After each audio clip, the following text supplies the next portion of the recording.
ಆದ್ರೆ ಉತ್ತಮವಾಗಿರತಕ್ಕಂಥ ಸಾಕ್ಷಿದಾರರು ಅಂದ್ರೆ ಇವ್ರು ಏನ್ ನೋಡಿರ್ತಾರೆ ಅದನ್ನ ನೇರವಾಗಿ ಹೇಳೋದಕ್ಕೆ ಯಾವ ಮುಲಾಜಿಯೂ ಇಟ್ಕೊಳ್ಳೋದಿಲ್ಲ. ಎಂಥ ಸಂದರ್ಭ ಬಂದರೂ ಕೂಡ ಎದೆಗುಂದದೆ ನೇರವಾಗಿ ಮಾತನಾಡ್ತಕ್ಕಂತಹ ವ್ಯಕ್ತಿತ್ವದವರು. ಹಾಗಾಗಿ ಉತ್ತಮ ಸಾಕ್ಷಿದಾರರು ಮತ್ತು ಅರ್ಥಶಾಸ್ತ್ರವನ್ನ ಬಲ್ಲವರು. ಯಾಕಂತಂದ್ರೆ ಬಹಳಷ್ಟು ಅರ್ಥಶಾಸ್ತ್ರವನ್ನ ಪಾಂಡಿತ್ಯವನ್ನ ತಿಳಿದುಕೊಂಡಿರ್ತಕ್ಕಂಥವ್ರು. ಇನ್ನು ಸಾರ್ವಜನಿಕವಾಗಿರತಕ್ಕಂತಹ ಸಂಘ ಸಂಸ್ಥೆಗಳಲ್ಲಿ ಇವರು ಕೆಲಸ ಮಾಡ್ತಾರೆ. ಜಾಸ್ತಿಯಾಗಿ ಸಣ್ಣ ಸಂಘಟನೆಯಿಂದ ಹಿಡಿದು ದೊಡ್ಡ ಸಂಘಟನೆ ಯಾವುದ್ರಲ್ಲಾದ್ರೂ ಒಂದು ಗುರುತಿಸ್ಕೊಂಡಿರ್ತಾರೆ, ಮುಂಚೂಣಿಯಲ್ಲಿರ್ತಾರೆ. ಒಂದು ನಾಯಕತ್ವದ ಗುಣಗಳು ಇವರಲ್ಲಿ ಇರುತ್ತೆ.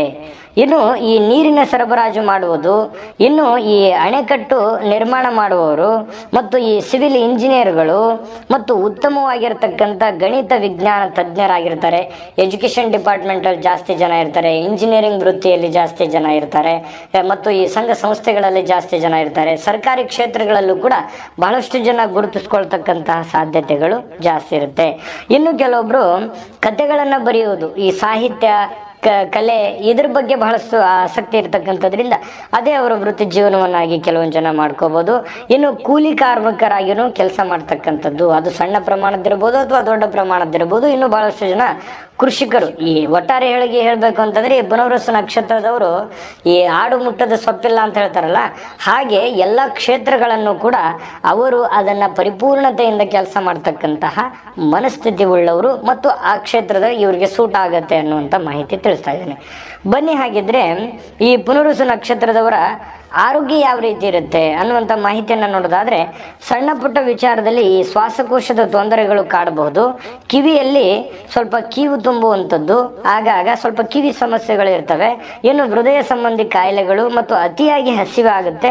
ಇನ್ನು ಹಲವಾರು ಸಣ್ಣ ಪುಟ್ಟ ಸಮಸ್ಯೆಗಳು ಎದುರಿಸ್ತಕ್ಕಂಥ ಸಾಧ್ಯತೆ ಇದೆ.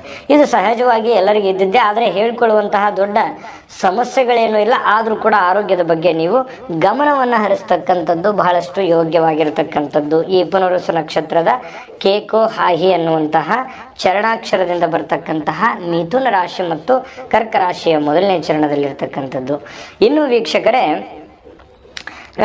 ಈ ಯಾವ ನಕ್ಷತ್ರದಲ್ಲಿ ಈ ವರ ಇರ್ತಾನೆ ಅಂದ್ರೆ ಹುಡುಗ ಇರ್ತಾನೆ, ಈ ಈ ಪುನರ್ವಸು ನಕ್ಷತ್ರದಲ್ಲಿ ಹುಟ್ಟಿರ್ತಕ್ಕಂಥ ಮಗುವಿಗೆ ಅಂದ್ರೆ ವರನಿಗೆ ಯಾವ ನಕ್ಷತ್ರದಲ್ಲಿ ಇರತಕ್ಕಂಥ ಕನ್ಯೆ ಸೂಟ್ ಆಗುತ್ತೆ, ಹುಡುಗಿ ನಾವು ವರವನ್ನಾಗಿ ಕನ್ಯೆಯನ್ನಾಗಿ ತೆಗೆದುಕೊಂಡು ಬರ್ಬೋದು ಅಂತ ನೋಡಿದ್ರೆ, ಹುಡುಗನಿಗೆ ಸೂಟ್ ಆಗುವಂಥದ್ದು ಈ ಪುನರ್ವಸು ನಕ್ಷತ್ರದಲ್ಲಿ ಹುಟ್ಟಿರುವಂಥ ಹುಡುಗನಿಗೆ ಯಾವ ನಕ್ಷತ್ರದವರು ಸೂಟ್ ಆಗ್ತಾರೆ ಅಂತಂದ್ರೆ ಭರಣಿ, ಕೃತಿಕಾ, ಮೃಗಶಿರ, ಪುಷ್ಯ, ಆಶ್ಲೇಷ ಮತ್ತು ಪೂರ್ವ ಪಾಲ್ಗುಣಿ, ಹಸ್ತ, ಚಿತ್ತ, ಸ್ವಾತಿ, ಅನುರಾಧ, ಪೂರ್ವ ಆಷಾಢ, ಶ್ರಾವಣ ಮತ್ತು ಧನಿಷ್ಠದ ಮೊದಲೆರಡು ಚರಣಗಳು, ಉತ್ತರ ಭಾದ್ರ